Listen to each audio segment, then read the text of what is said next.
Yeah.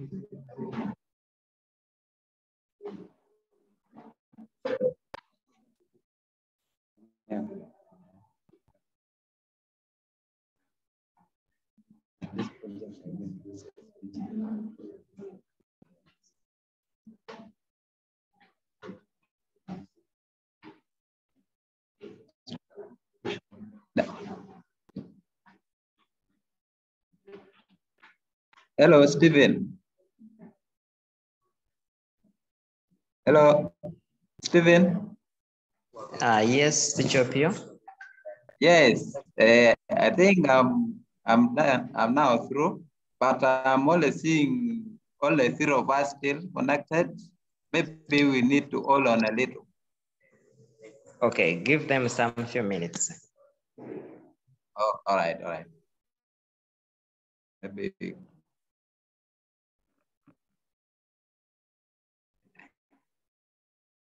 Hello, Kovaket.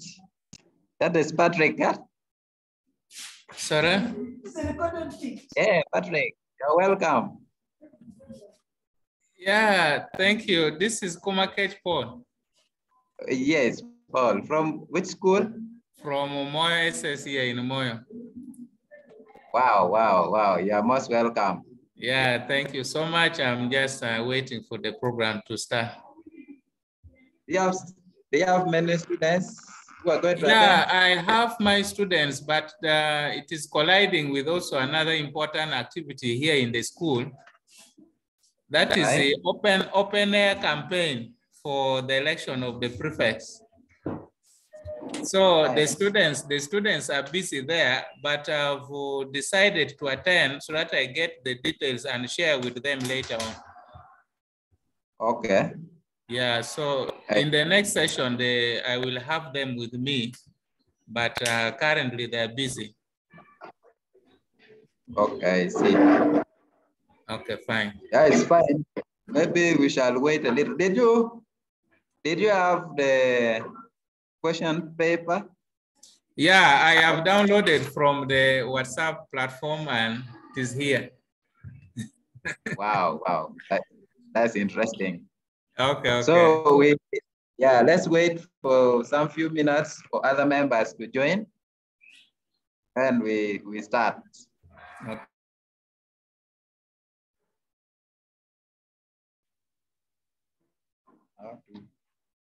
How do we connect?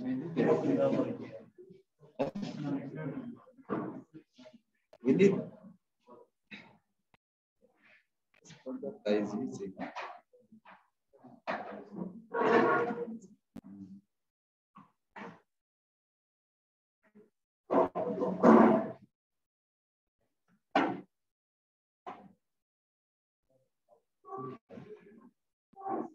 It's different.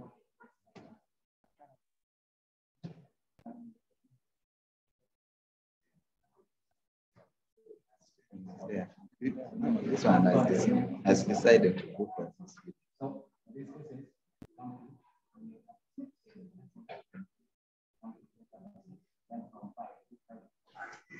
Teacher Pio? Yes, please. I think we are going to start. We want to welcome all the schools that are joining in from the different parts of the country. You are most welcome. In our session today, there is a lot that we are going to learn as a group, and we want to thank Teacher Opio for preparing to take us through this presentation. Teacher Opio, we are really very grateful for sacrificing your time to lead us in this session. And in case you have any question about paper 1, Teacher Opio will be in position to answer and also to share the tips with each one of us. So Teacher Pio, you are most welcome to take us through this presentation. Okay, thank you so much. I think as you have said, I'm seeing only basically other schools may join later. Because currently I'm seeing we are only 10 participants now. That's good enough for us to start. So first of all, as you can see from there, from the first slide, that is my name. I'm a teacher at Popol the 6 Anaka. Popol the 6 Anaka is in Noya district. Specifically, I've been teaching paper 1 for long. I have an experience of over 15 years in the teaching profession. And from my name there, you can see I'm also a holder of Master of Science in Mathematics from one of the universities from Indonesia. So I'm really privileged to have this opportunity to present the country. Today we are going to look at paper 1, and basically we shall look at some of the good practices we can do in order to excel in paper 1. So I have a series of questions. I think I presented like 5 of them that we shall discuss. So through that discussion,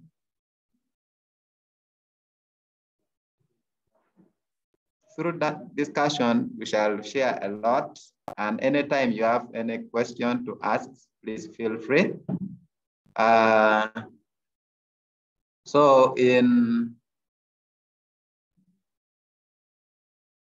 just a minute, let me change to PowerPoint presentation, because like this one is not moving to the next slide. So the first thing is, sorry.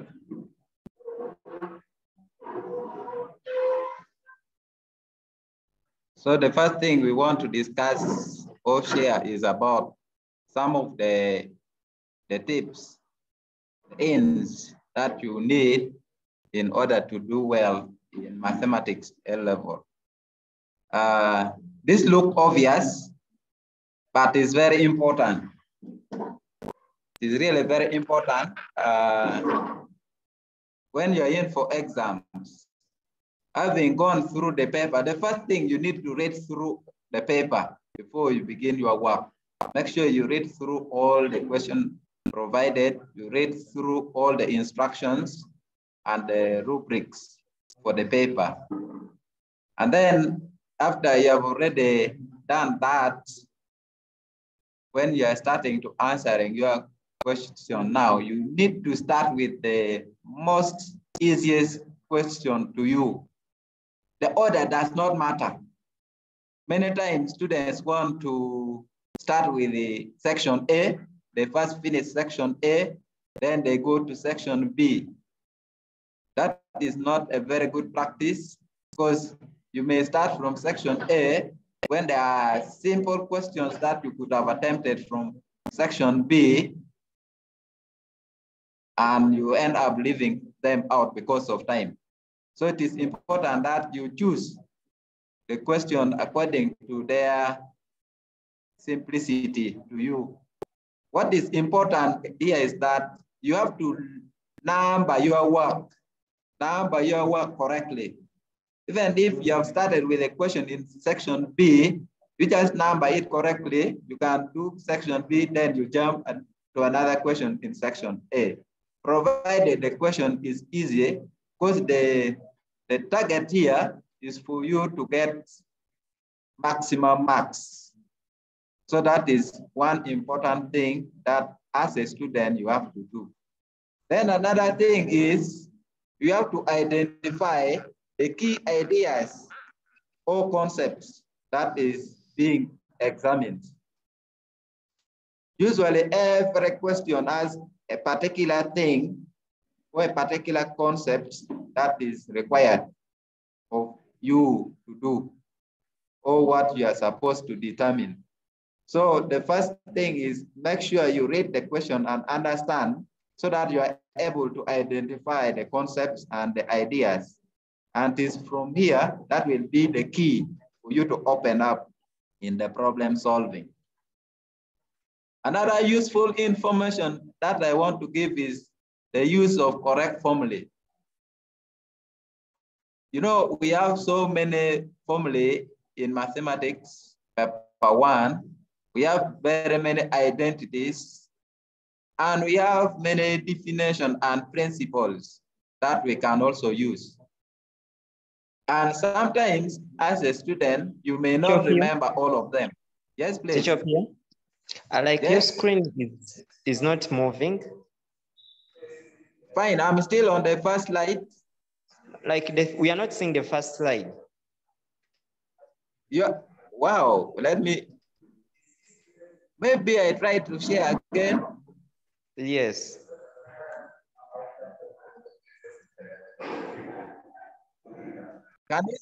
Can you see this one? No, you stop sharing and you share again.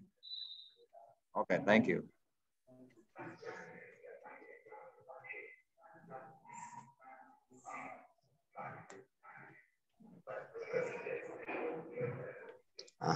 It is there now. It's there. Okay, thank you. Now that is there, we can proceed. Okay, now I'm going to request you that you put it in the presentation mode. That's what I'm doing.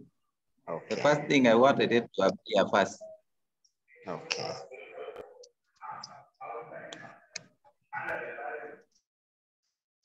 So I think we are there. Yes, I'm seeing question 1. Okay. So we shall first go back a little. Now I'm on bullet number 3. You can see, right? Bullet 3 from this slide. So for this one, I've already talked about it. That is correct use of formula. But what I want to add is that remember, mathematical tables are allowed in the examination room. So in case you may not be able to remember those formulae, identities, please, if you have not been provided with the booklet, ensure that you request for it. They are useful formulae and identities, especially for trigonometry, that can help you. Then another thing which is also important is use of diagram where applicable. There are some concepts that can be brought out clearly if you have used diagram. An example can be in vectors. When you're handling vectors, we have a number of concepts that can be represented diagrammatically. And once you are able to extract those information and put diagrammatically, it can guide you on how you can solve that problem. It can also indicate some of the quantities which have been provided, which are required for you to solve that particular problem. So it is important that students should develop that skills where they can interpret mathematical concepts and illustrate them in diagrams. Then another thing is you have to be acquainted with your calculator. Avoid this instance of borrowing a calculator, a new model, a calculator that you have never used it in your life, and you want to go and use it in examination. You will get disappointments. Most students fail because they cannot use calculator and give accurate result at the end. You may do your work very clearly, but if you cannot get the right answer, the accuracy mark will be lost. So it is important as a student that you use a calculator which you are acquainted with. Then another thing is each problem has its own instruction. And you should be able to read carefully and understand that particular instruction for the given question. So it is important that as a student, don't hurry up when attempting a question or when solving a problem. Read, take your time, understand, so that you can follow the right track. Usually when you are off track, you will even get stuck before going far. So you will end up spending a lot of time in only one number. Then another important thing is presenting your work precisely and logically. precisely and logically. Then in the process, you need to direct someone who is following up your work so that that person can know exactly the direction you are taking. So you add some words to your work. I think we shall see some examples. I will explain as we try to solve some of the problems in this presentation. So another information that I would like to provide is also about the topics which are commonly examined in paper 1. We have a number of them. I have not put all, but trust me, the one I've indicated here will never miss. One, we have vectors.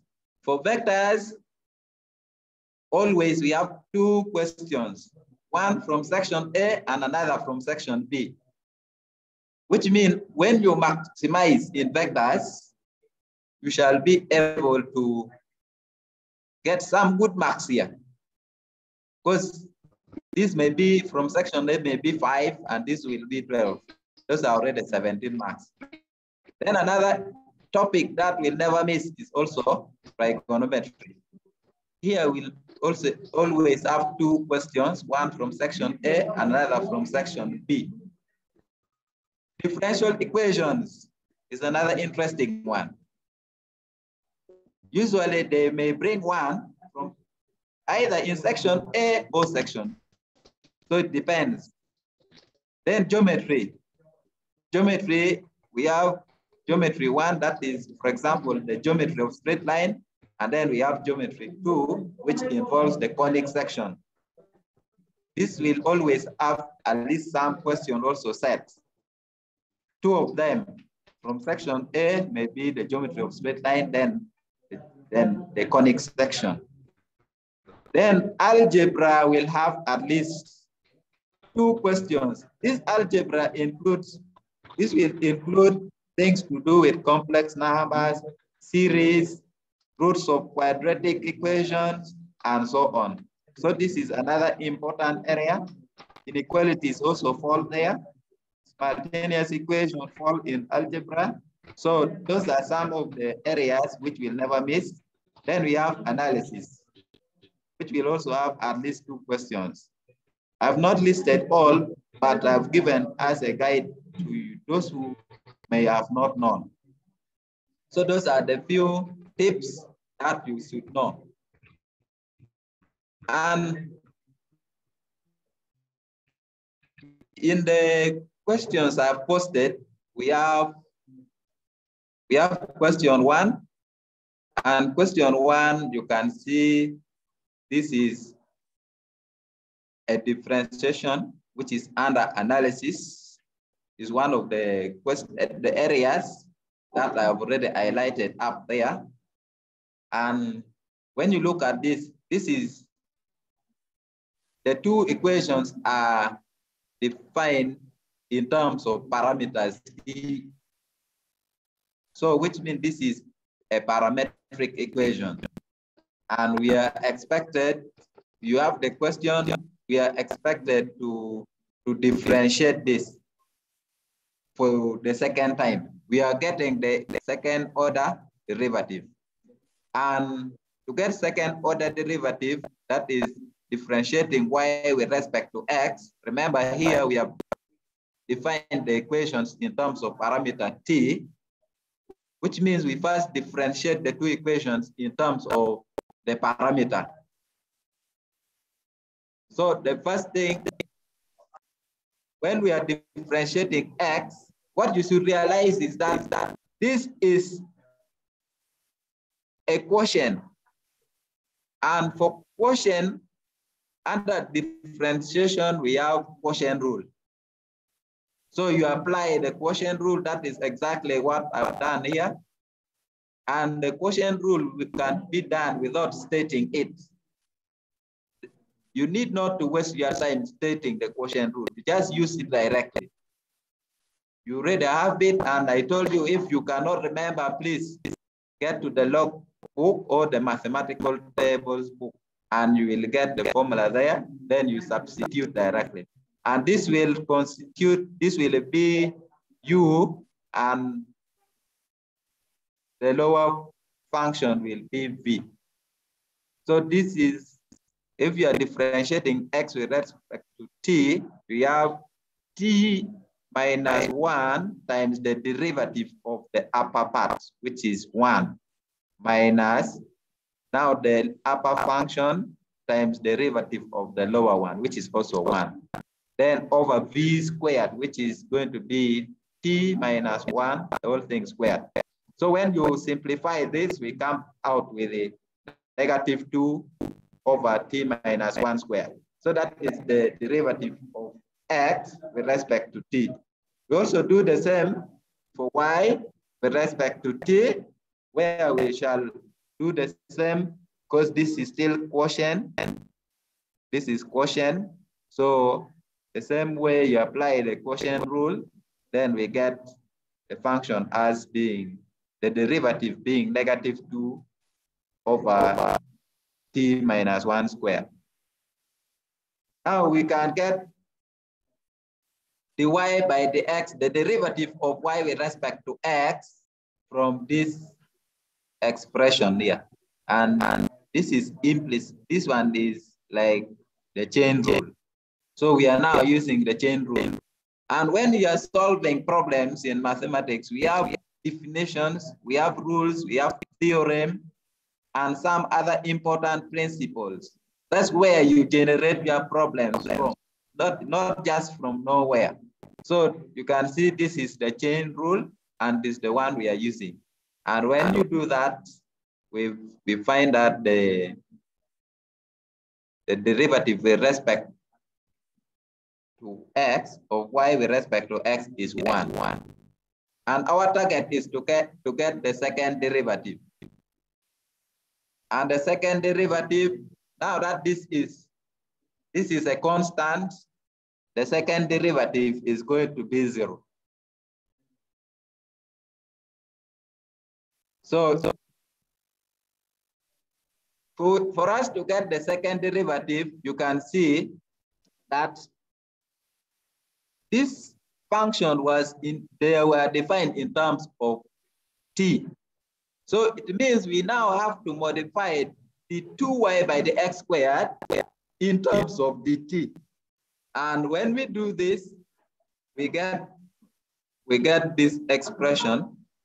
And now that we have already found the y by the x, we differentiate it with respect to T. This being a constant, we get 0.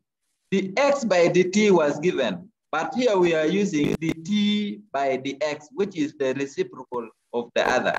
So we have to get the reciprocal of this, and we multiply by the derivative of 1 with respect to T. And definitely we get 0. And our final answer to 1A is the 2y by the x squared equals to 0. Okay, what is important here is that you should know the rule you are using. In differentiation, we have very many rules. And the rule you use depends on the nature of the question provided. So don't hurry up to use a rule which is wrong. And when you choose a wrong rule, definitely you will not get to the right answer. I have not shown how they score the marks here, but trust me, when you presented your work like this, you get what is required. But what I want to say is that for the purpose of presentation, I've not been adding some of the words. Remember, in the first slide, one of the tips is to give words to show the direction of where you are going. So as you present this, you can be writing some useful words to describe what you are going to do in the next step. So that is part A. We can now go to part B. And in part B, we have a sphere and a solid sphere from which a cone should be cut. When you look at this illustration, remember earlier on I said, where possible, you can represent your problem diagrammatically. So the red circle here is representing a sphere, and we are cutting a cylinder out of it. So when we cut this cylinder, remember the distance, we can have the diagonal from here to there, which will represent the diameter of the sphere. And the lower line here represents the radius of the cylinder cut. So we can extract triangle ABC. When you extract triangle ABC, we have this right angle triangle with the respective dimensions. And now from here, we can determine H in terms of the two radii, and we apply Pythagoras theorem. Being a right angle triangle, we can determine the sides by this equation. So you can see this is the hypotenuse. So hypotenuse squared is equal to the adjacent side squared plus the opposite side of A squared.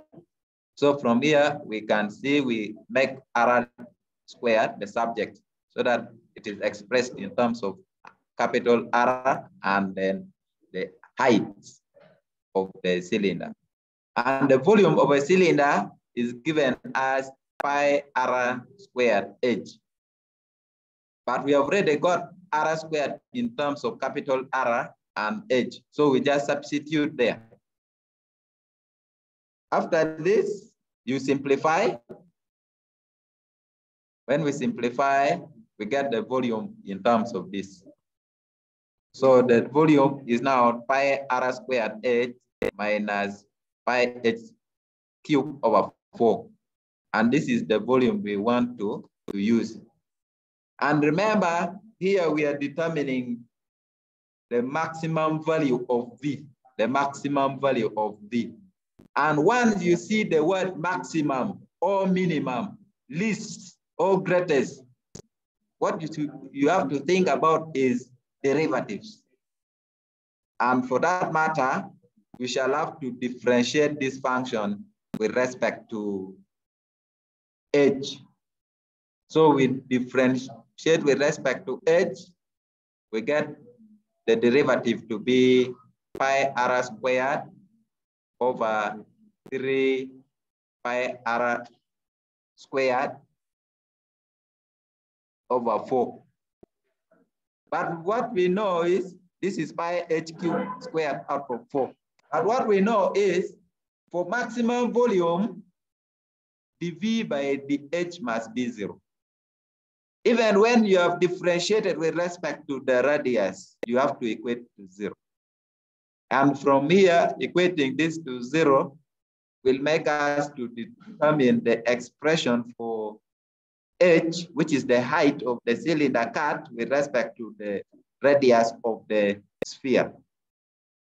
Then we can now substitute this in the value of V. The maximum value of V will be pi R squared H minus pi out of 4, then times 2R over root of 3 cube.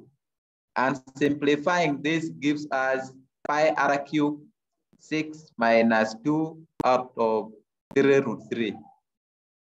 Then eventually, when you subtract 2 from 6, we get 4 out of this. But when you look at the form of the problem, the volume is supposed to have no square root down, which takes us now to rationalization of such. So we have to rationalize this. And to rationalize, we need this. We multiply both numerator and denominator by the conjugate. But in this case, we have only one term, which means you only simply multiply by root of 3. And when you simplify, it gives us 4 root 3 out of 9 pi R cube. Okay, this takes me to the question. The question was having typing error. This power of R should be 3, not 2, as in the question paper. So please, you correct accordingly. So that is briefly about this number 3. And this is an analysis number. Remember, I said analysis will not miss. So this is for number 1. Then number 2 is still analysis. And in number 2, the first part is, that is part A, we are supposed to evaluate. We are supposed to evaluate the integral of 2 out of x squared minus 4 from 3 to 5. And as I said, there are many techniques you can use in integration.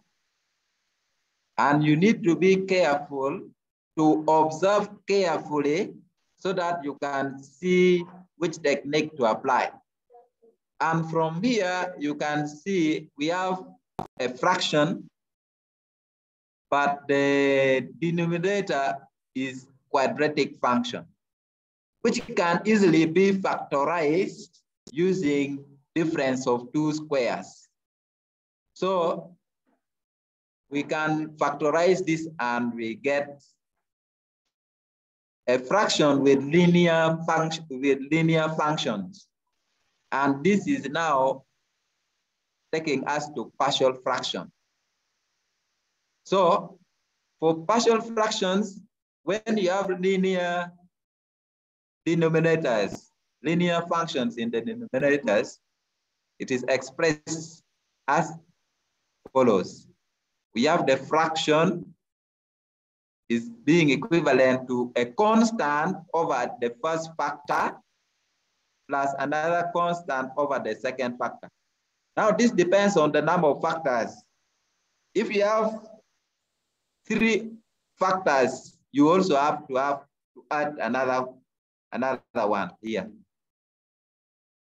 Now we expand the right hand side, which will give us a times x plus 2 plus b times x minus 2 over x minus 2 times x plus 2. At this point, you can now see that the denominators of the 2 fractions is the same, which means the numerators must be equal. And for that case, we can see we have 2 equals to a into x plus 2 plus b into x minus 2. Now, we need to find the values of these constants a and b. One of the ways is to substitute, since there are 2 constants, you should substitute 2 values of x so that you can generate equations in terms of a and b. But the beauty here is that you can look for values of x that can eliminate one of the brackets. That's why you can see by putting x equals to 2, we are going to eliminate the brackets containing b. And we remain with only 2 to b equals to 4a. And from here, definitely a is a half. Then by putting x equals to -2, we also find that the first bracket will be eliminated and we remain with the second bracket where we find that b is going to be -half. Now you put this one back, you substitute for a and b, and then you fit it to the integration or to the integral. And from here, we have a half being constant in the 2, so we can pull them out. And using the properties of integration, we can integrate each part individually as expressed here. And one of the laws of integration is that when the denominator is a derivative, when the numerator is a derivative of the numerator, we can change this and the result will be a natural log. So for the first part, we have a half times natural log of x minus 2.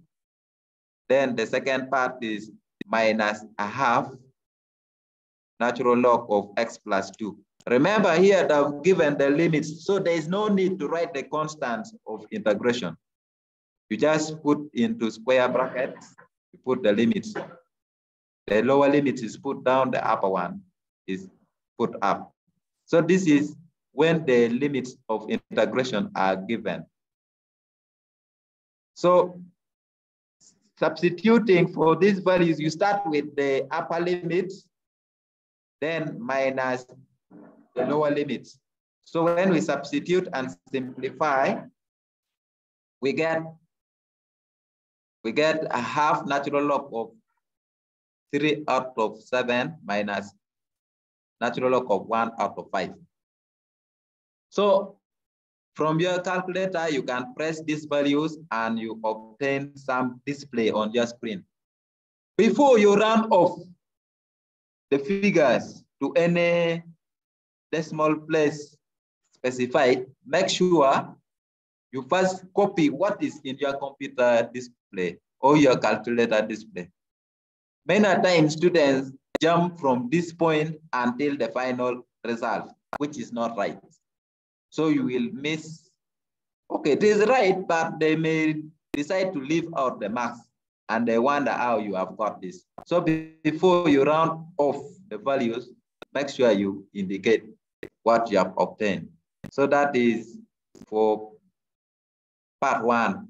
Part 2 looks complicated, but it is a simple expression. When you inspect carefully the numerator and the denominator, when we factor out root of x from the numerator, we shall get exactly the denominator. So this is a simple step that you can do. And before you can proceed with the work, you need really to inspect and see the possible ways to take. Someone may think of substitution, and once you have put a substitution here, it may work out, but after a very tough hurdle, you will have to do a lot of stuff in order to reach to the simplest form. So you can see this one, having factorized root of x, you simplify and you remain with only root of x to be integrated. But root of x is the same as x to the power half. If you have the nth root of any number, then it is the same as that number raised to the power 1 over n. So for that matter, root of x is just x to the power half. And when we integrate this, you know the rule, increase the power by 1, the power of x by 1. We get to 3 out of 2. Then you divide by the new power. Having divided by 3 out of 2, the 3 will come down, 2 goes up. Then in the same way, we substitute, and then the result is 2 out of 3. And this is a simple fraction. You can just leave your answer in that form. But if you wish, you can also convert this into decimal points. So that is for number 1, and number 2, A and B. So number 2 is coming from, number 2 is still analysis. And this is specific application of differentiation. It is application of differentiation, and this is the question provided they've given the gradient. And when you are talking about gradients of curve, what you should know is gradient is derived function, and for that matter, that gradient is the derivative of the curve. And since the derivative of, and here the variables, we have x and y, so it means the one provided in the question there is the derivative of y with respect to x. And that becomes our gradient. And you just put the y by the x equals to the given value. And having done that, you can see that this is a first order differential equation which can be separated. So for that matter, you separate the variables, and that's why you can see here we are saying separating the variables, we got this. After separating, the next statement you could make here is integrating both sides. For purpose of the presentation, I'm not indicated, but you have to write integrating both sides, then you bring in the integral signs, then you integrate with respect to y, you get natural log of y equals to 2 natural log of x plus constant of integration. But they already said that this curve passes through the point 2,4, which means at that point 2,4, x is 2, y is 4. And when we substitute for these two values, that is x and y, we are able to determine the value of the constants. So this will be a specific integral because the initial conditions are given. So for that matter, we get c to be 0. When you substitute for x and y and simplify, you get 0. For this 2 natural log of 2, we apply the law, one of the laws of logarithm. That's why the 2 has to move up here. That is under algebra, you know that. So since c is 0, we now go back and substitute in the equation we have obtained as a result of integrating the two functions. And still using the laws of logarithm, still this 2 goes and becomes the power of x. And since we have natural log on either side, it means the components here must also be equal. So for that matter, we see that the equation of the curve is y equals to x squared as the function, and that is the curve. And earlier on, as I said, you need to show direction of where you are going. So it is not really a very good practice to make your work to be sketchy or like having on a skeletons like so. And it's important to add some words to your work. Number 3, I think number 3 is still analysis. And this is differential equation. And this is still application of differentiation. And here we have been given the function.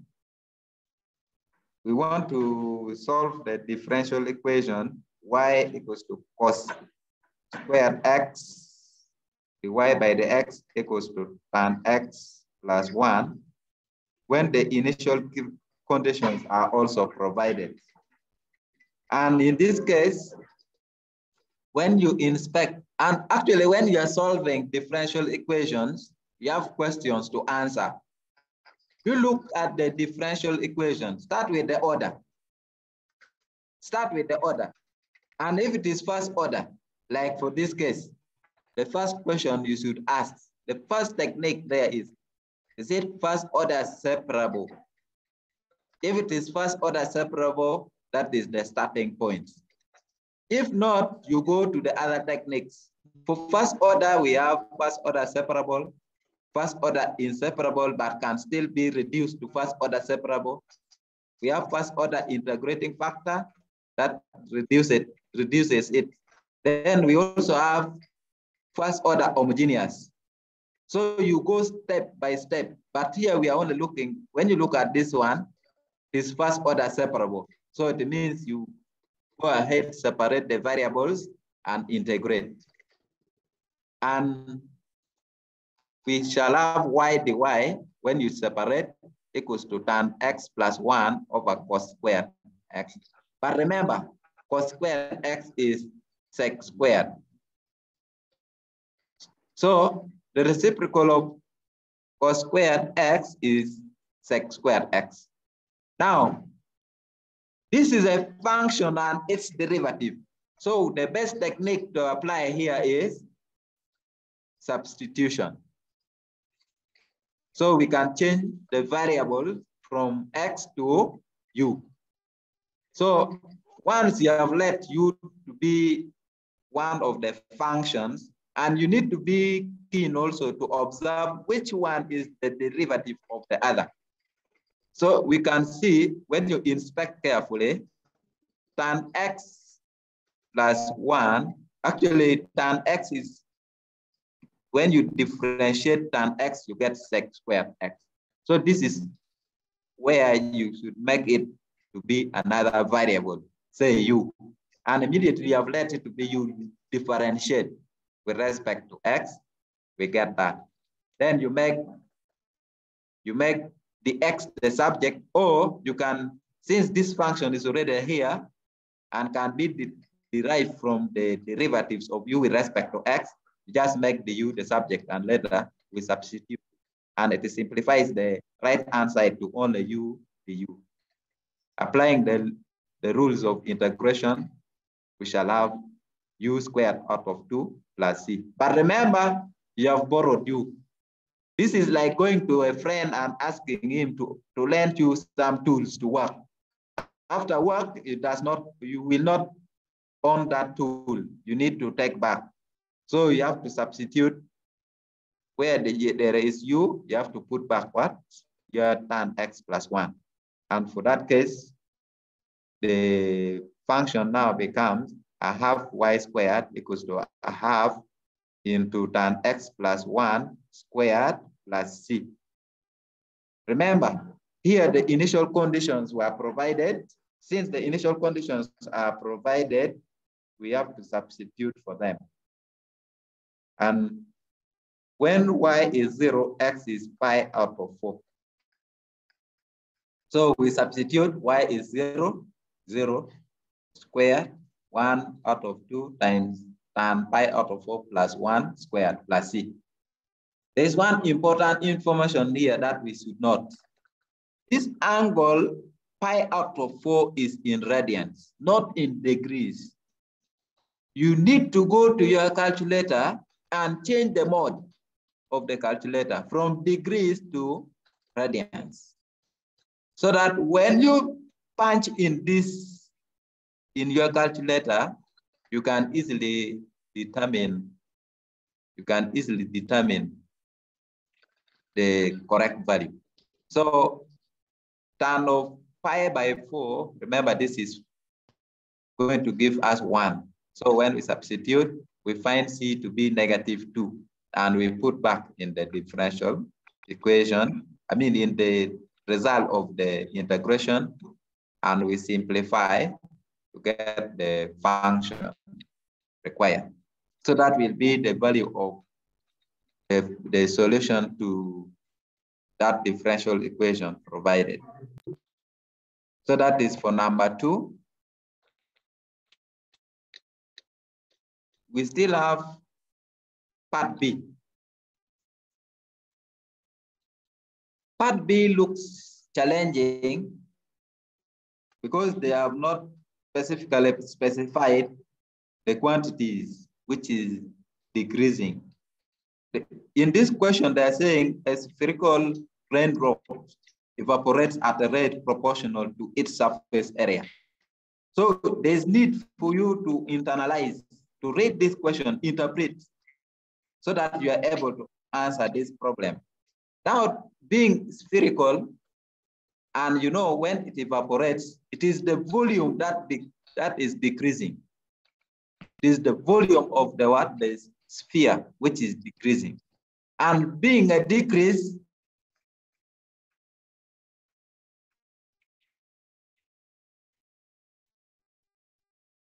you are translating it to mathematical expression, we shall have the negative. The negative here signifies decrease. So there are situations where you should apply this negative. When there is decrease, death rate, decay, loss, the negative must be manifested here. So from here, to remove this proportionality sign, we need a constant and equal sign. So we can have dV by dt being equals to kV. But being a sphere, we know the volume is given by 4 out of 3 pi r2. And the area, the surface area of a sphere is 4 pi r squared. Now the volume, we need to differentiate with respect to the radius. Then we get 4 pi r. But dV by dt, remember this is rate of decrease, evaporation. And when we talk of rate, we mean with respect to time. So dV by dt can be got from chain rule as dV by the R times the R by dt. And when we substitute, dV by the R is already 4 pi R squared. So we remain with it. dV by dt equals to 4 pi R, the R by dt. But remember, up here, the differential equation is given by dV by dt equals to negative Ka, where A is the surface area. And for this matter, when we substitute for this one, substitute for A, remember A is also 4 pi R squared. We get 4 pi R squared, the R by dt equals to negative K pi R squared. And when we simplify, we shall have the R by dt equals to negative K, which is still first order differential equation separable. So we multiply both sides by T. And when we multiply both sides by T, we can separate the variable and then later we integrate. Okay, when we integrate, we get R to be negative KT plus C. Now, when R naught, if we let the initial radius to be R naught, then at the start, before the evaporation has started to take place, time was 0, and the initial radius is R naught. So we get R naught to be, when we substitute in the integrated equation, R naught is going to be R naught equals to negative K times the time is 0. So C is R naught. But when time is equal to 2 minutes, R will have reduced to half the initial amount. So when we substitute also here, we shall get K to be R naught out of 4. Then we put back in the integrated equation the values of K and C. And we come out with this equation, which is R equals to negative 1 out of 4, R naught plus T plus R naught. The raindrop disappears when the radius is 0. And when we substitute for this and find the value of T, we find that it will take 4 minutes for the raindrop to disappear. So that is for that particular number. Teacher Pio? Yes, please. Yes, let's first pick that hand. Yes, I want to complete this. I'm going to pick up this.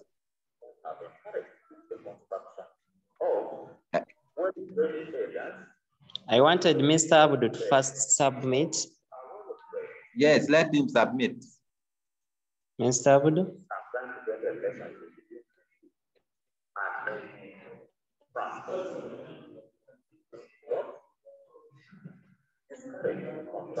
Hello, hello. Mr. Abdu. Hello, Abdu. Hello. I think let's continue. He's failing to talk. Okay. Maybe later I request that the maybe can note down his concern. We shall come back to it. Okay. So that is for number 3B. Let's move on.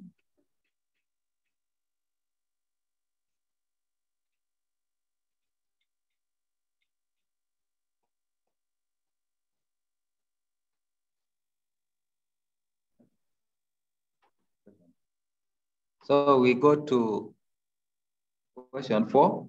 I think in the presentation is written number 3, but this is number 4. Number 4, we want to prove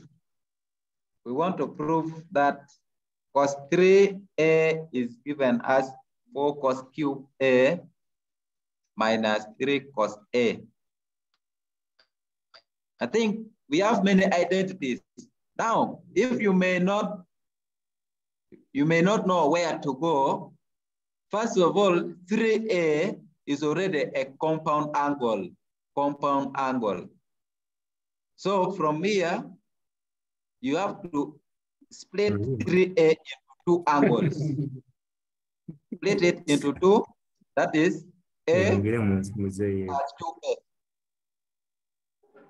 So after you have split it, you can now use the compound angle identities for cos 2a. For cos a, maybe cos x plus y. So our angles here, we have a and 2a. So cos a plus 2a is cos a, cos 2a minus sin a, sin 2a. This is where, when you cannot recall this, is where you need now to move and look through this problem or through this identity from the mathematical logbook. So when you expand this, we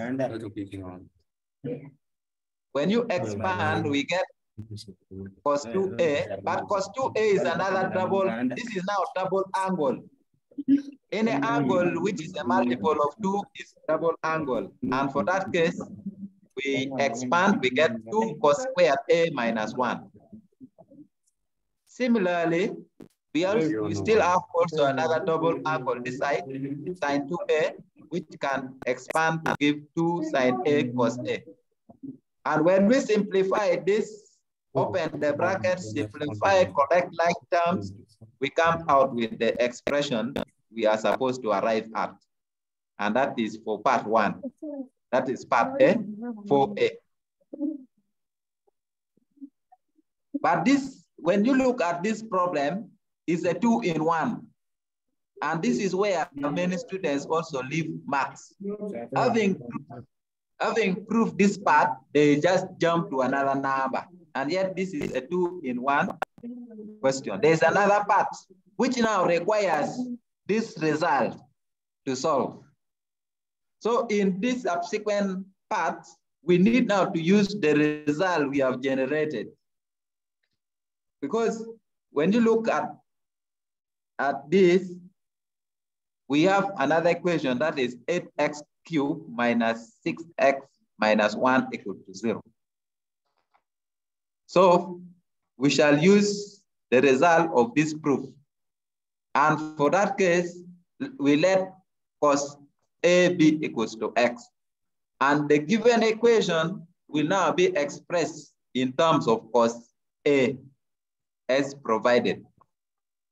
You should notice here that 8 and 6 have a common factor.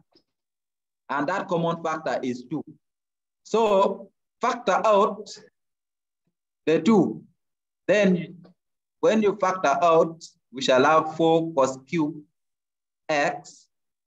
4 cos cube minus 3 cos a, which is exactly the form we have been proving, which means the bracket now can be replaced by cos 3a and making cos 3a the subject, and then later getting the cos inverse, which is also called the arc cos. We get the first angle being pi out of 3. Another point to note here is that this angle, they did not specify the units. But take it from me, when you are solving this kind of equations, you have to use radians as the units of your angles. That's why you can see the angles expressed here are in radians. And this is a quadratic equation. A quadratic equation I mean, this is cubic, sorry, not quadratic, cubic polynomial of degree 3. A polynomial of degree 3 must have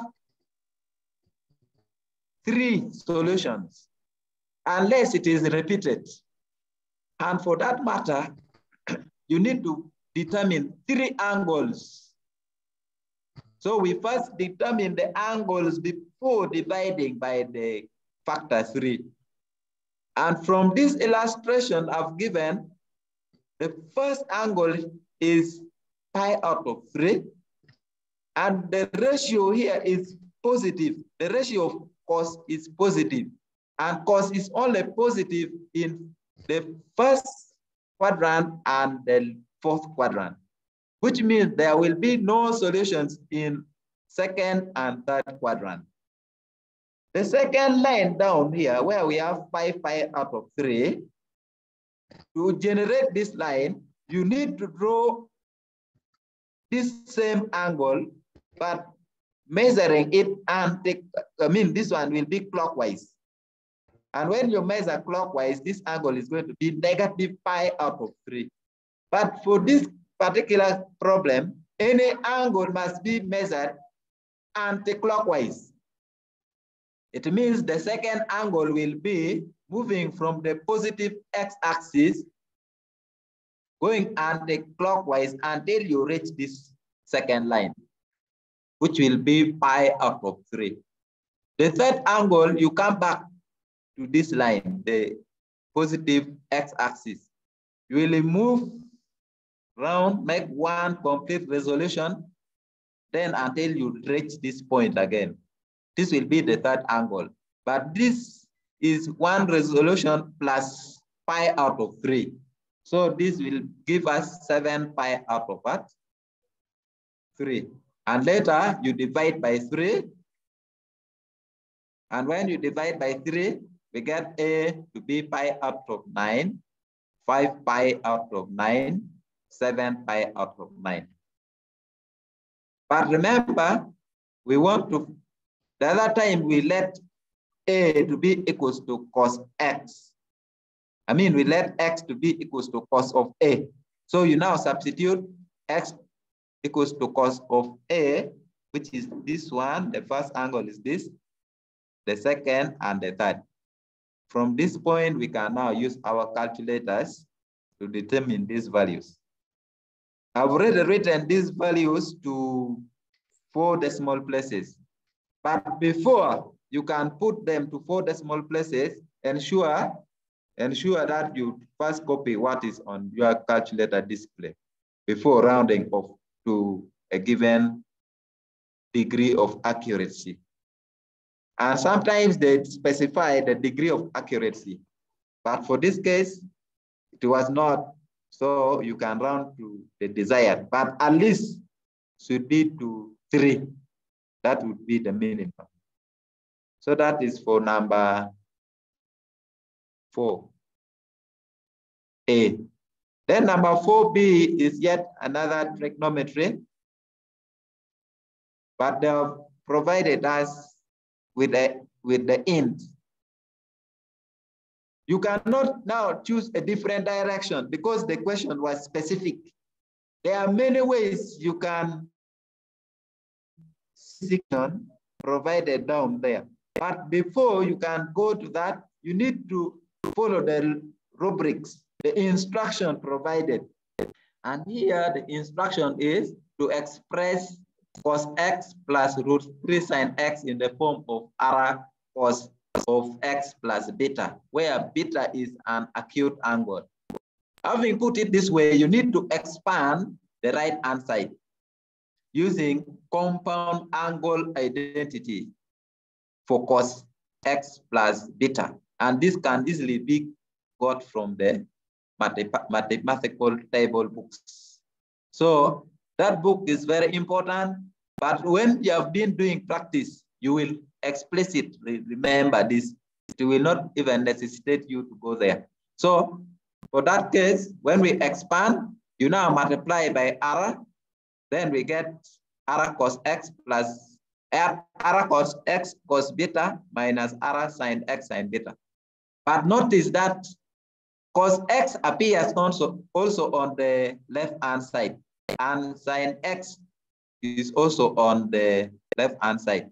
So we need now to equate the corresponding coefficients of cos x and sin x. And we come up with two equations containing r and beta. We solve these two equations simultaneously. And by solving this simultaneously, we can square the two equations, add them. And when squaring and adding, the left-hand side must be written on the left-hand side and added to the square of the second equation, which is on the left-hand side too. You don't mix them up. You don't need to add maybe this r cos squared beta to root of 3. It's not that way. Left-hand side added to left-hand side, right-hand side to right-hand side. So for that case, when you square, you expand, pull out r squared, which is the common factor. We come out with this bracket. And this is a Pythagorean identity, which is equal to 1. And substituting for the bracket being 1, we get r squared to be equals to 4. And we make r the subject, we get 2. Remember here, there is also possibility of you having plus or minus 2. But in this case, we only consider the positive value. Since they have already said this angle is acute. So if you put negative, it's likely that you will get angle which is outside the first quadrant, which will not be acute. So that is for R. We also need to find the value of beta. And we can find this by dividing the two equations. You just divide equation 1 and 2. And when you divide equation 1 and 2, we get tan beta to be equals to root of 3. And beta is arctan of 3, root 3, giving us 60 degrees. And which means we can now express cos x plus root of 3 sin x in terms of 2 cos of x plus 60 degrees. And this will be equal to 1. And when we divide both sides by 2, we get cos x plus 60 degrees equals to half. Then to get x plus 60 degrees, we need to get a cos, which is going to be 60 degrees as the first angle. And before you can find the value of x, remember they already stated the range of values for which you should find x.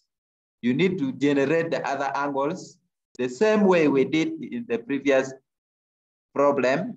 You generate, you shall have to find these other angles, 30 degrees and 420. 420 because we have 60 here and they have given us the range to be from 0 to 360. So which means for this other side, the right hand side, we should go beyond, since later on we shall subtract 60 out away from those values. So making x the subject, we now have these values of x. And finally, the values of x should be written in these curly brackets. Those are the final answer. You may get other values which are outside this, but in your final step, you have to eliminate them depending on the range of angles provided. That is very important so that you can get the accuracy mark. Then we are going almost towards the end. We have number 5. And number five is about planes. And this one is vectors. I've decided to pick the questions from different parts which are very common in exams. so that we can share ideas today. So vectors is another important topic. There will be 2 questions, if you remember. 2 questions will be provided from this section. One will be in section A, then another in section B. The one provided for this discussion is a question that comes from section B. So for this case, when you look at the nature of this problem,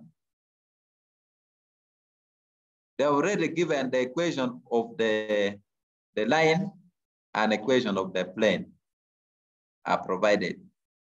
And we have also been given the information that these two, the plane and the line meet. And what you should know is a plane and a line meet at a point. And I've also said the point of intersection is given. Maybe we get the constant from Infinix. I've seen Infinix as constant. Infinix. Hello?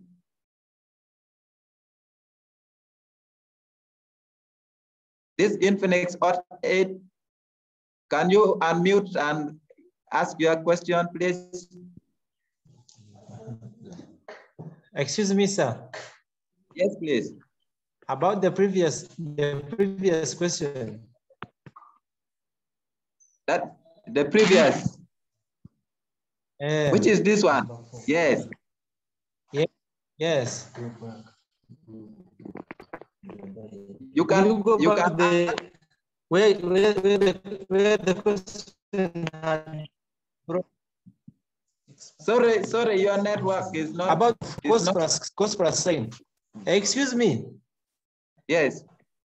About the expansion for cos plus sine.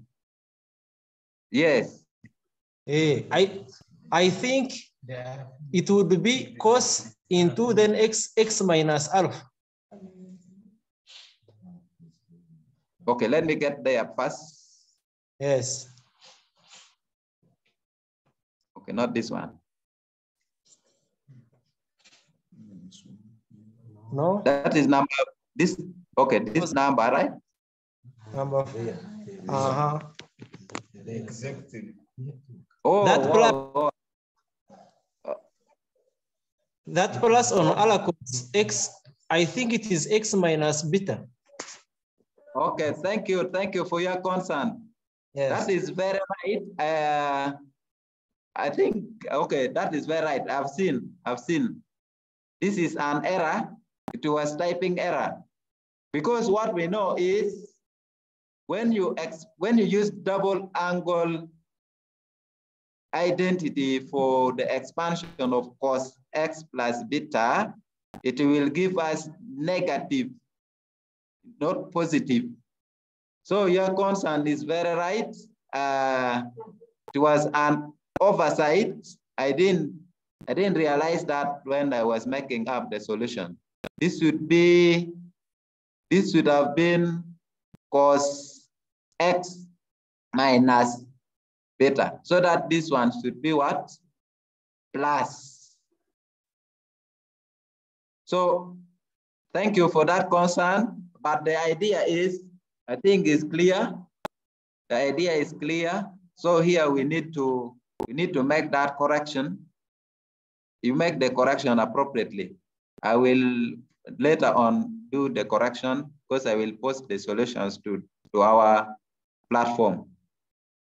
I will later correct and post to the platform. Thank you. And there is another hand here. Innocent. Sir, my question, yes, hello. Hello. Innocent.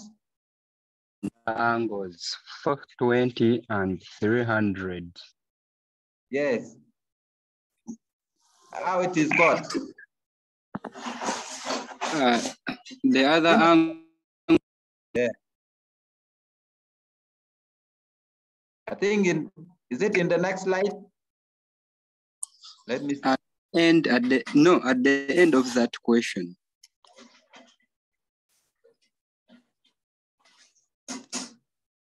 This one. Yes. 60. 300 and 420. Yes. The question is, how are this one got? Yes. Okay. So maybe I illustrate. Okay, first of all, you will take it that there was an error. So there will be, I think, change in these values. But let me show you the concept of how you can get these angles here. Having got the first angle,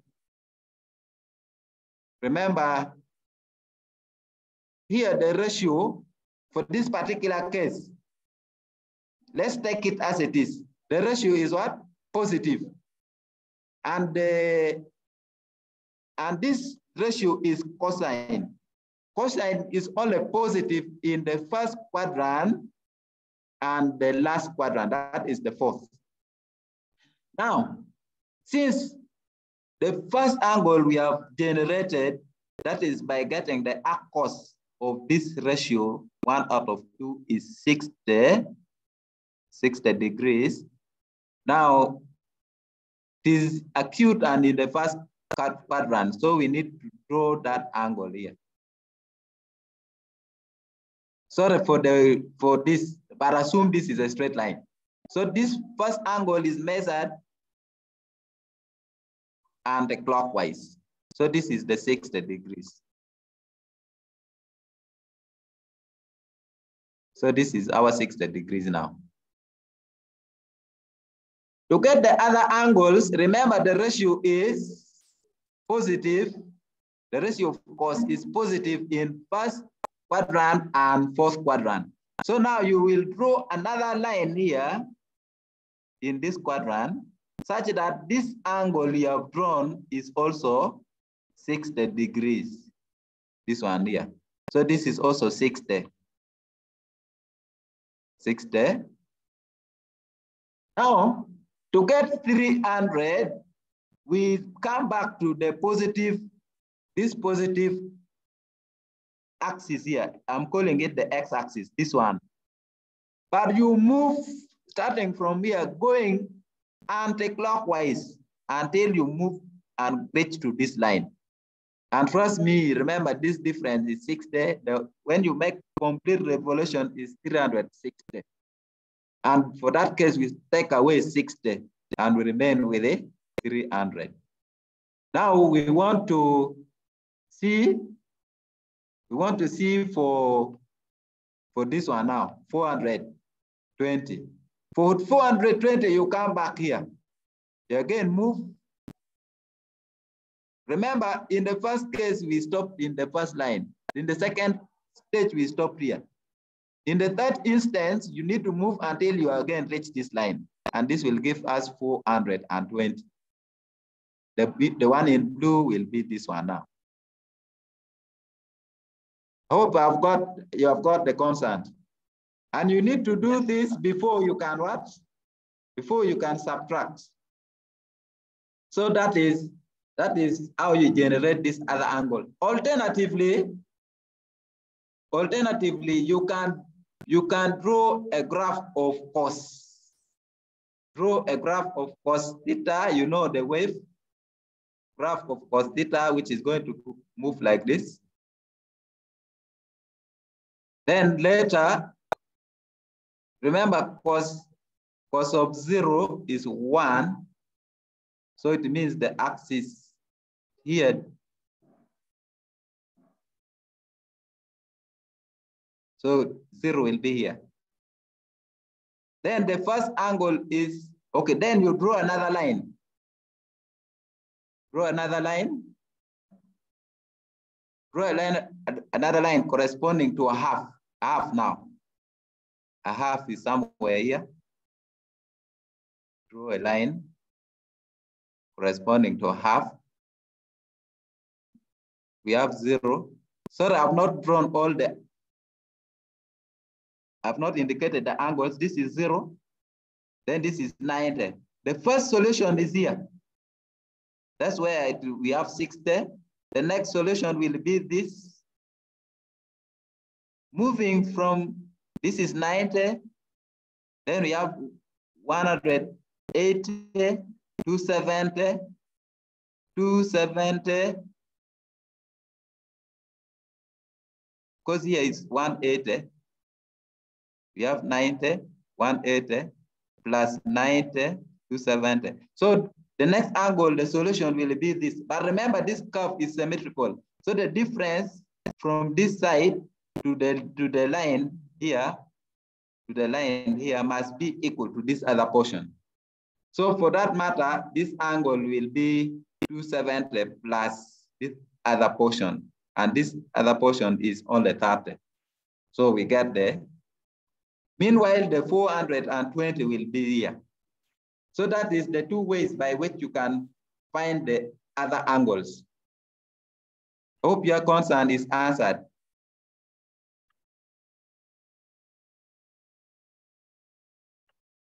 So we move to, let's move to the next.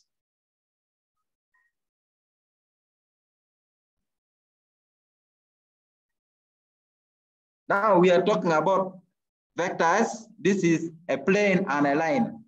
What we should know is that a plane and a line meet at a point. And in order to determine the point of intersection of the line and the plane, you have to express the equation of the line parametrically. And in this problem also, they have already said the y coordinates. The y coordinates of this point of intersection A is 1. The y coordinate is -1. The y coordinate is -1. So by expressing the equation of the line parametrically, we let it to be equals to a scalar, a constant. For example, lambda. Then you express each part in terms of lambda. We have x minus 2 over a equals to x minus 2 over a equals to lambda. And from here, you make x the subject. X will be lambda a plus 2. Similarly, y minus 1 over -1 equals to lambda. And y will be now negative lambda plus 1. Plus 1. But initially, they already said the point of intersection, the value of y is -1. So when we substitute for y here as -1, we determine the value of lambda, which is 2. And z out of 3 is equal to lambda. Z equals to 3 lambda. Our lambda value is already 2. And substituting for this, we get it to be equal to 6. So those are the values of the other coordinates, the values of the coordinates of point A. And remember, at this point, we still don't know the value of the constant A. And since we don't know, we can still express A in terms of, we can still express x in terms of the constant A. And our x will be 2a plus 2. So that is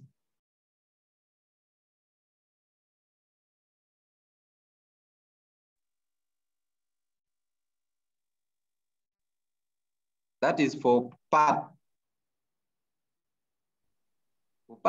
A, 5a1. I think. Okay, that is 5a1. Sorry, my slide has gone off. Let me share again.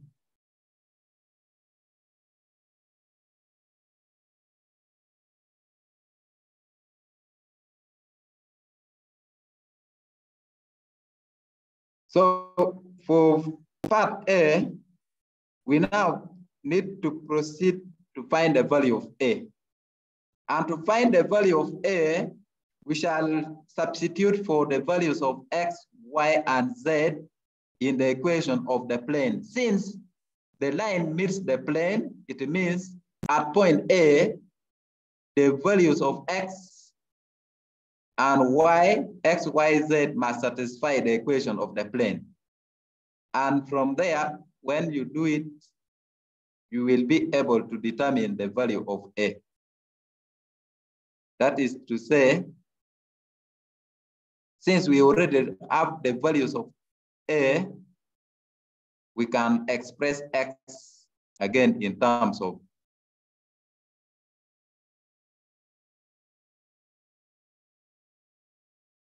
and later, after that, we need to rewrite the equation of the line.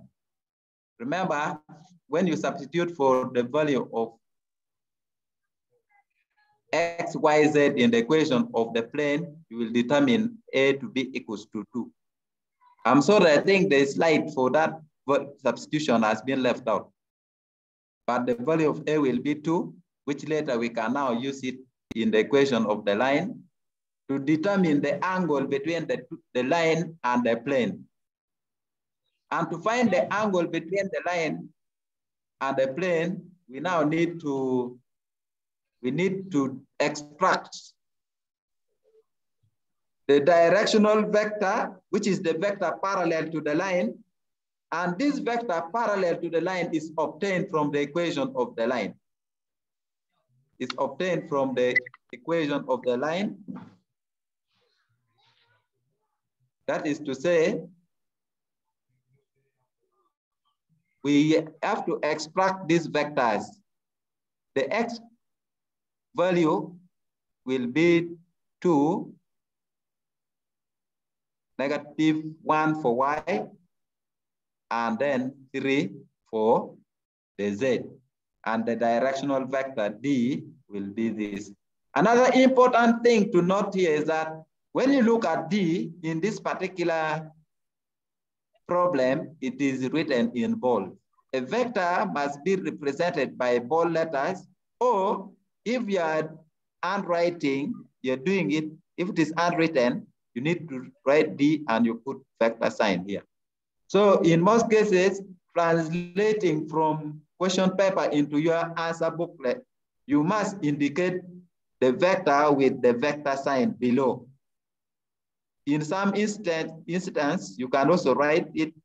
You can write it and put it up here with an arrow. But since it's only one letter, it's better you put it down. So that is for directional vector, how you can obtain directional vector given equation of the line. And another thing we need from here is also the vector normal to the plane.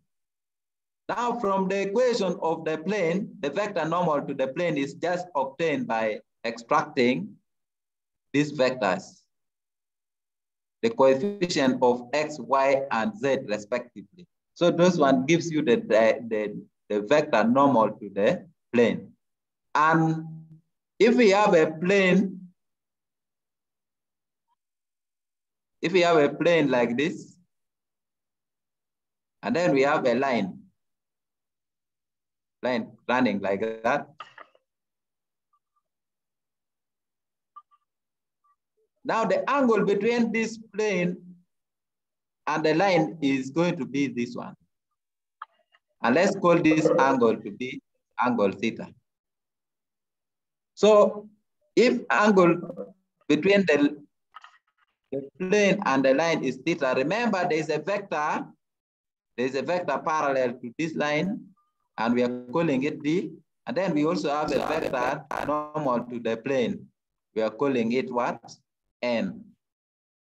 So we have vector D and vector N. Now, this angle, let me bring N here. When you look at this angle, And then we have another angle here. Say, call this one alpha.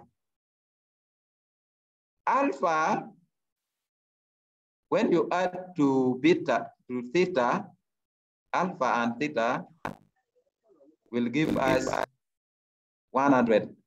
It will give us 90 degrees, 90 degrees. This is 90 degrees. Now, in the equation for angles between two vectors, we have the dot product of the two vectors equals to the magnitude of the vectors. I think we can move to the next slide and see what I'm talking about.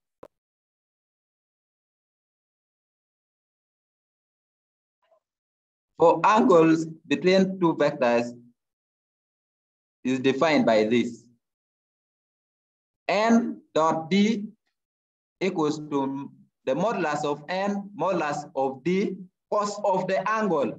But this angle, remember, theta plus alpha is giving us 90, which means theta is 90 minus alpha. And cos of 90 minus alpha is the same as sine of theta. That's why I've decided to use sine theta here so that we go straight to the what? We can get straight to the angle. Let me clear this. So I've used one of the properties of the cosine of angle and the sine of angles. Since 90 is the same as theta plus alpha.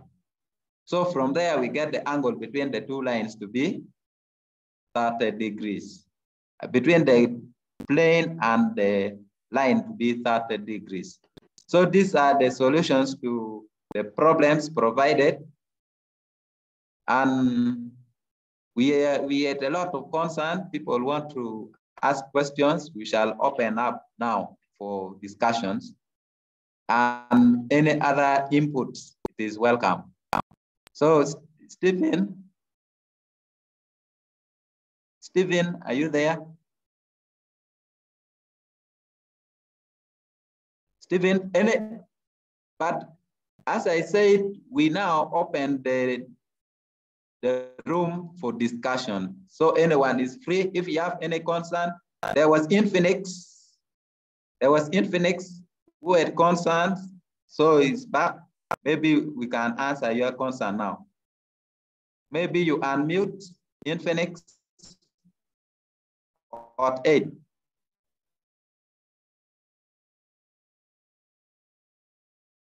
Infinix or 8, you can unmute. Infinix or 8.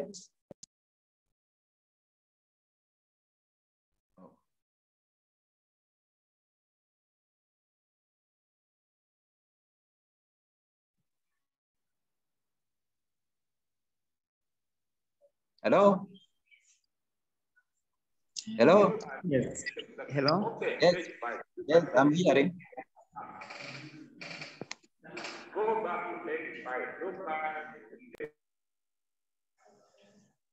Pardon? Hello?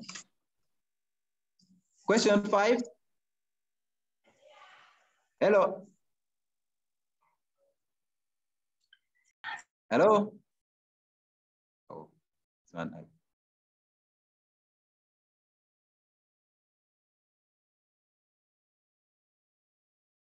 Hello?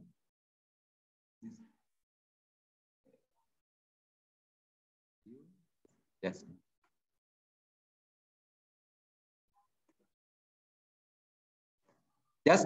Justin? Yes. Yes. Yes. Yeah, my concern is in that question 4 about getting those angles in pi form. Yes. I wanted you to further repeat for me if possible, because I've not picked it very well. Okay, how to get them in pi? Yeah, that question 4. Okay. Where there was pi. This, okay, this one, right? That one. Okay. So, let me add it. Okay. First of all, we know, okay, we want to get the arc cost of half. You're seeing it? Yes. Arc cost of half. Okay. If you are to use your calculator, even when the mode is in radians, you will not, the calculator will not display pi out of. Are you getting me? Yes, I'm getting. So, first of all, you can get this one in degrees.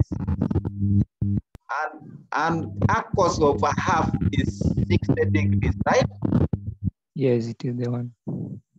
60 degrees. Now, after you have got 60, sorry, my thing is disappearing. After you have got 60 degrees, you convert it to what? Convert it to radians, which will be pi out of 3. You get it? Yes, I'm getting. Now, another thing is, you need to use this angle 60 to get the remaining angles. And remember, this is a polynomial of degree 3, so should have 3 solutions. at most 3 solutions. So, just like we did the other time, you need to draw this angle. This is the first one. This is the first one, which is 60 degrees, and that is pi of 3. Then later, draw another line down here with the same magnitude angle. But when you are measuring, you need to move, and you need to move anti-clockwise until you reach this line. And trust me, this angle is 300, right? Yes, in English. 300. So you convert 300 to what? Pi, which will be 5 pi out of 3. Then the next angle will be moving from here until where?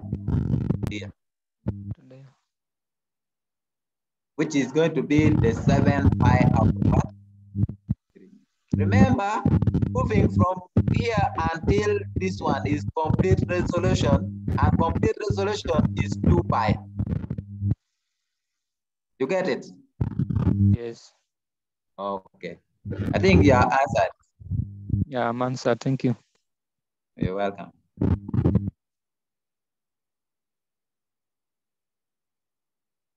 Yes.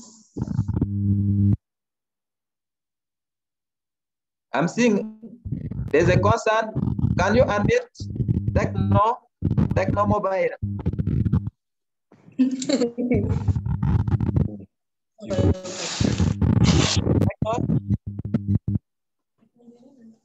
Hello. Hello. Hello. The vector number. The vector number. That's Okay. Maybe we there were 2 and under the vector number. Let me get there.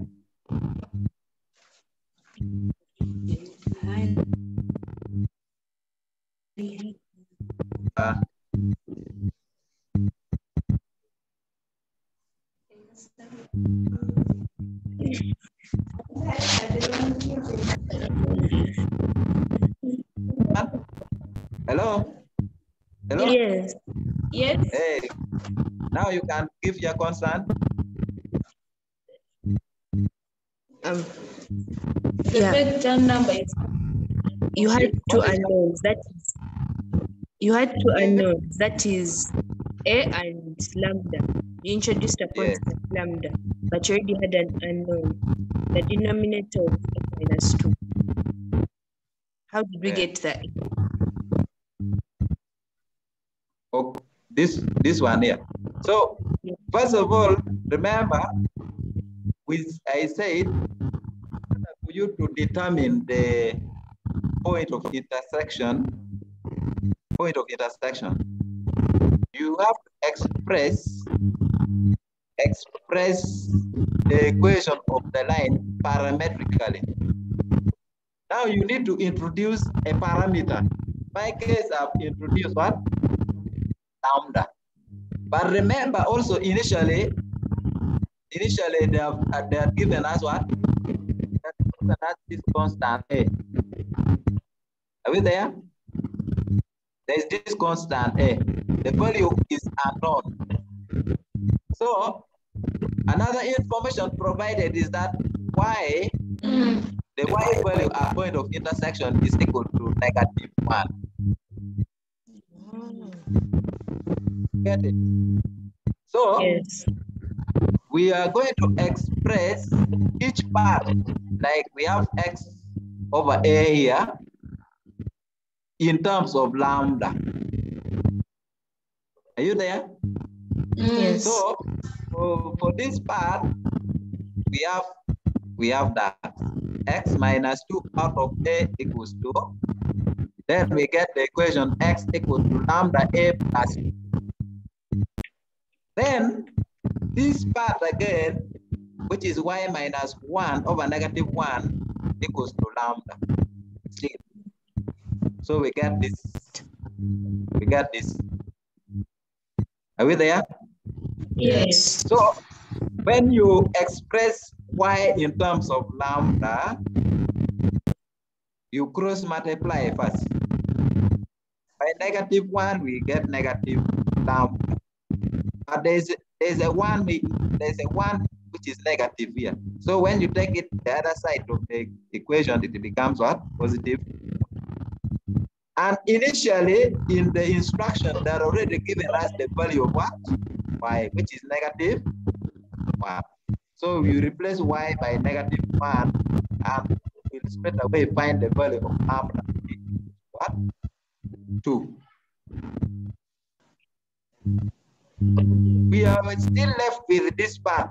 Z out of 3 equals to lambda. And in this case, when we substitute, we get Z equals to 3 lambda, but lambda is already 2.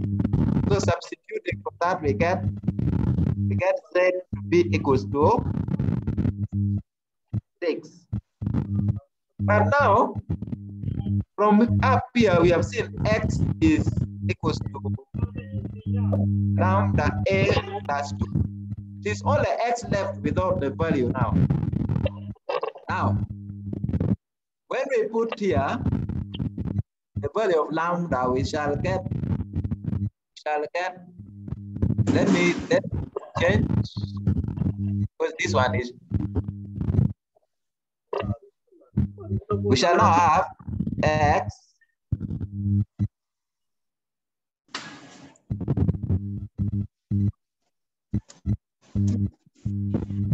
shall have X. I want to change this thing. Let me change to drawing.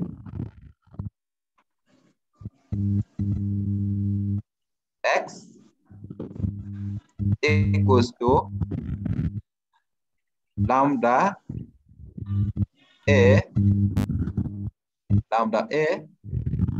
plus 2.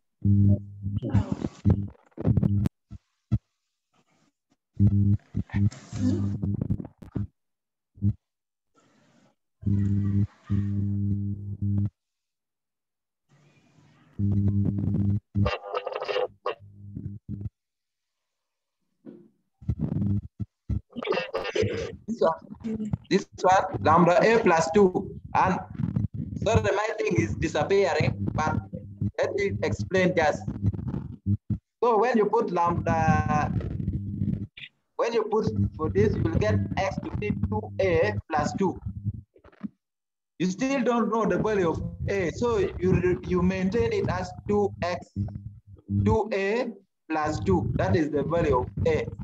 But later, we are supposed to find the value of A, and to determine the value of A, you now bring and substitute in the equation of the what? The plane.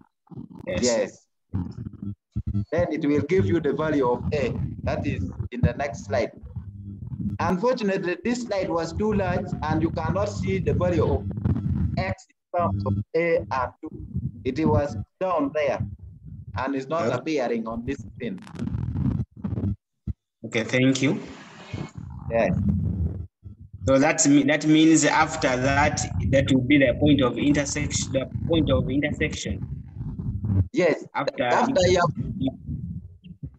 have actually the value of A is this one, is 2. Yes. Because when you substitute and solve for A from the equation of the plane, it will give you 2, which means the coordinates of point A will be 2, -1, and 6. And 6 and 3. No, not 3. The value of Z is not 3. Remember? Yeah. It is a 6. The value of Z is this, but the value of Y is -1. You get it? Yes. Yes, sir. Thank you. Thank you. Thank you. Repeat for us. I repeat, which one? Number 1. Number 1. Okay.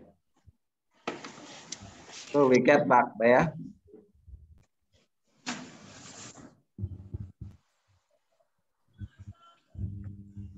This number 2, number 1. Number 1, part A.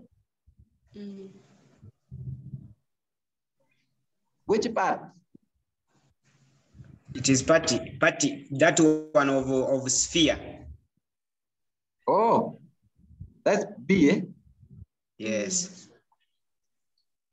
That's B. Yes. Spark, you wait a little. Let me clear this. Spark, you wait. Now for the sphere, the red, you're seeing this is our sphere now. And we are supposed to cut a cylinder out of it, right? Yes. We want to cut a cylinder out of this. So the cylinder is represented by the blue. And when you join from where you have cut from this point to that point, you can see you have gone through the diameter of the sphere. Yes. And if the radius of the sphere is uppercase R, then the diameter will be 2R, which is the length AC. Are we there? Good. Yes, sir. Then AB is the diameter of the what?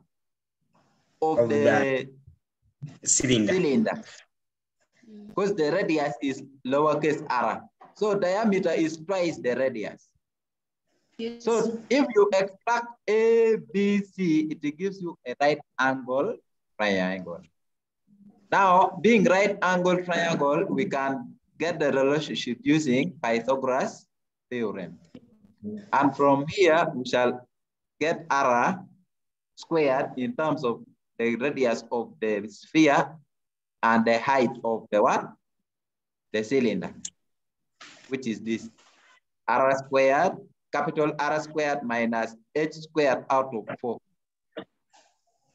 Okay, but when you look at this, they have given that we want to obtain the maximum value of V, where V is the volume of the what? The volume of the cylinder. Are you there? Yes, sir. So volume of the cylinder is given by pi r h. pi r squared h. But r squared is already written in terms of radius of the sphere and the height of the cylinder. So we replace r squared, the lowercase r squared. Then later, remember this uppercase r is a constant. It's a constant because the sphere was already given. So you treat this uppercase r as constant. The variables here, we have lowercase r and h. And before you differentiate, you make sure you have only one variable. That's why That's why we have to get the relationship here to eliminate one of them. So from here, you can now differentiate V with respect to H. And when you differentiate V with respect to H, we get pi r squared, because r squared, this capital R is already constant. So there was H, so we get pi r squared. Then this will be 3 pi H squared out of what? 4. Okay. But for maximum volume, the V by the H should be 0. So when we equate this expression to 0, we equate the V by the H to 0, we get H in terms of R, uppercase R, which is this. Then later, you go and substitute back in the value of, in the volume. Remember, the volume was in the previous slide. You substitute there. It will only have capital R, H will disappear. Then what follows is simplifying this to the required value. But I told you in the question paper, the final answer here should have R cubed, not square. Yeah. So I think you get it. You now get it right. Yeah. Let me answer someone here. Thank you. You're welcome. Smart. Can you unmute? Smart, unmute, please. Hello. Hello. Hello, Smart. Teacher P, I'm trying also to get in. Okay. Hello. Hello, hello. Can you unmute, please? Smart.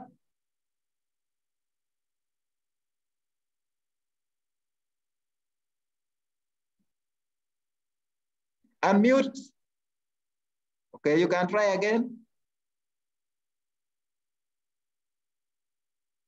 Oh, I can't hear you. Hello, Stephen. Stephen. Yes. Yes. I think I've answered most of the consonants except for this, for Smart, but I'm not hearing her voice.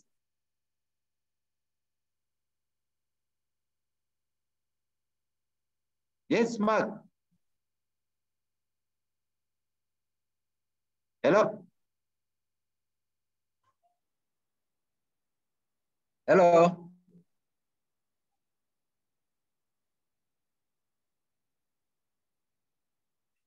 Hello.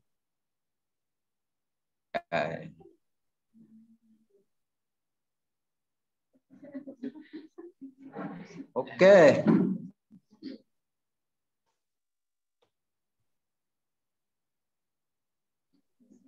I think Smirk has disappeared now. Techno Mobile, do you still have another concern? Do you have another concern?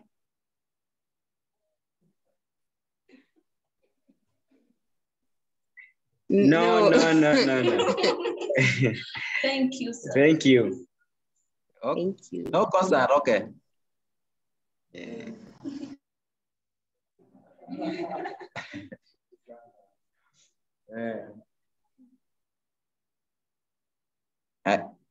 I think they are not, I think we are done.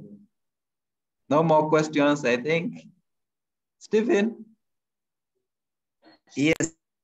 I think there are no more concerns, so maybe we can now finalize. Okay, you give your concluding remarks and then we conclude.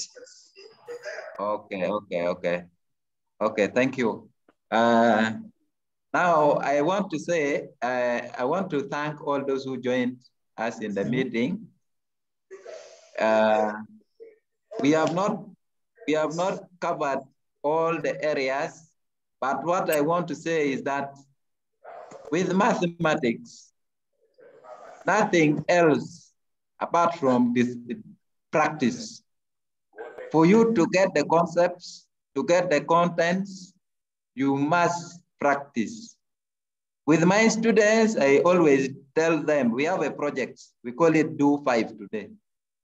Like in a subject, like a paper I'm teaching, I encourage my students to do 5 questions every day in that particular paper.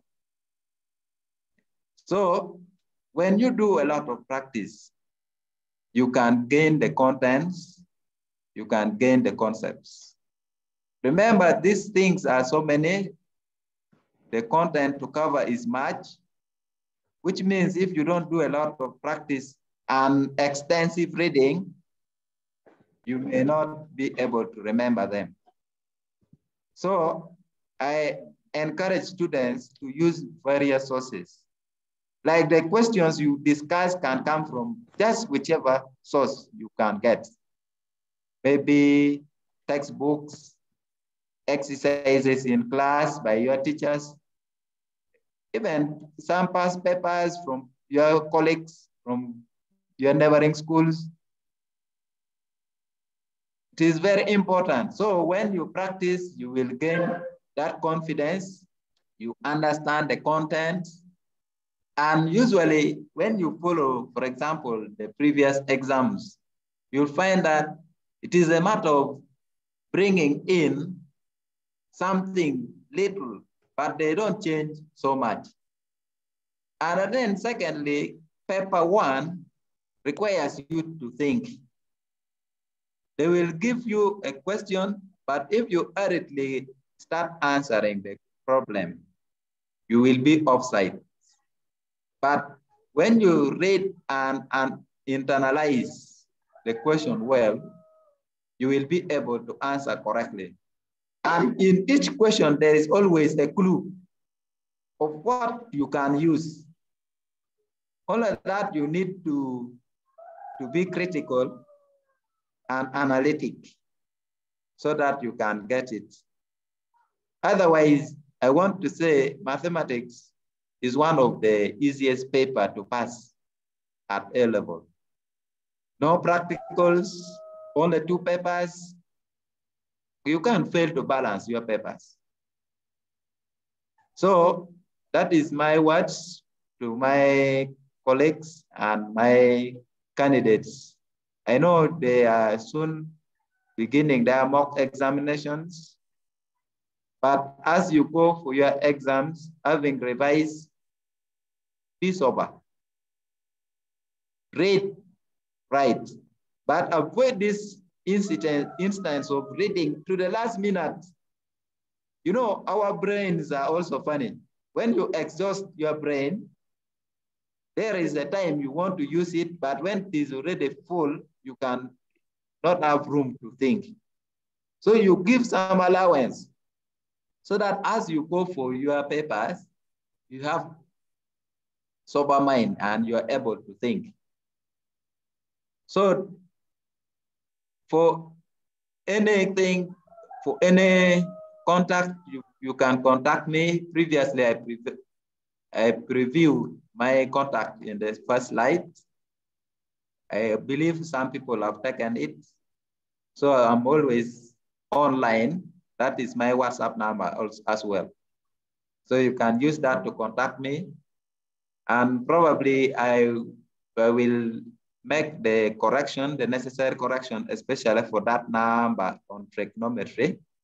And then later I will post this to our platform, and later the administrators will post it for the school's consumption. Thank you so much. Thank you for joining. We hope to meet again. Bye-bye. Please yes? help us with your phone number. The WhatsApp number. Okay, I will. This here.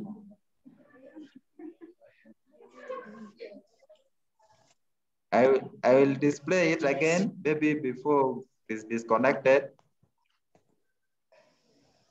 It's on the first slide.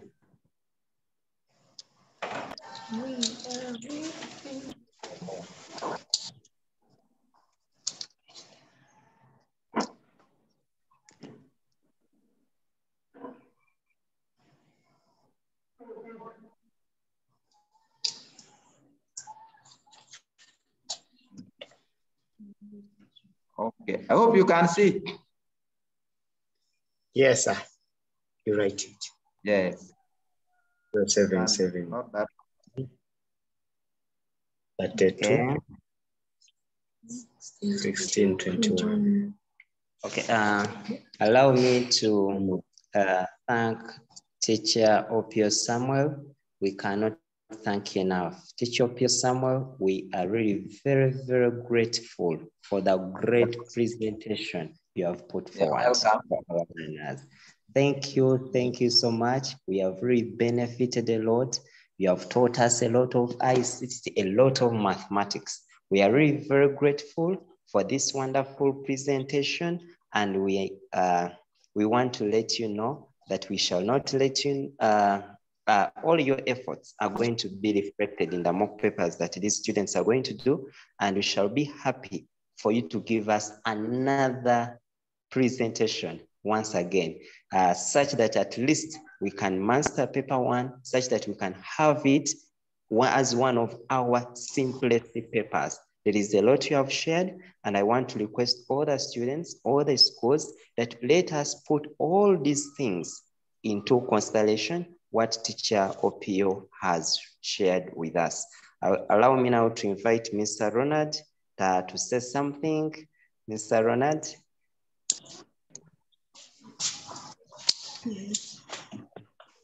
I'm not sure whether you will be able to hear me. I've moved into. Yeah, we are hearing you.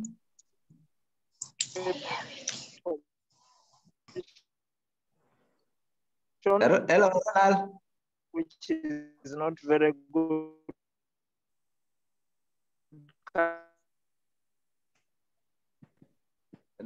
Okay, I think the network. Yes, Mr. Ronald Can you hear me? Yes. Okay, I am really trying to map. Can you hear us? Can you hear me? Yes. I was just saying that where I'm coming from in West Nile, we have some A-level students across the country. So thank you, Mr. Opio, for offering yourself, and let us continue. Over to you, Mr. Kaziba, because my terrain is not too good. Okay, thank you. Okay, thank you so much, Mr. Ronald. Mr. Ronald is from that side and is coming back to Kampala. He's crossing the Kaluma, so the network is not yet good. But we want to thank him so much for the efforts, and we want to thank all the schools that have joined in from the different parts of the country. Allow me to ask the schools to turn on their camera. And Mr. Opio, don't forget to take for us a camera of your beautiful students in the background. And we want to thank them so much for being on a call from the start up to this point. We are really very grateful, and we want to thank you so much. And we are going to say, Mr. Opio, I am going to, so those are the students. We are really very happy to have you. Thank you so much. Let me request those who can have their cameras on, Idiofe girls. Feel free to turn on your camera, and then you say bye-bye. Until we meet again for another session. Tomorrow we are meeting for economics. We shall meet again and we share a lot. Thank you so much, and let me wish you a good evening. Bye-bye. Bye.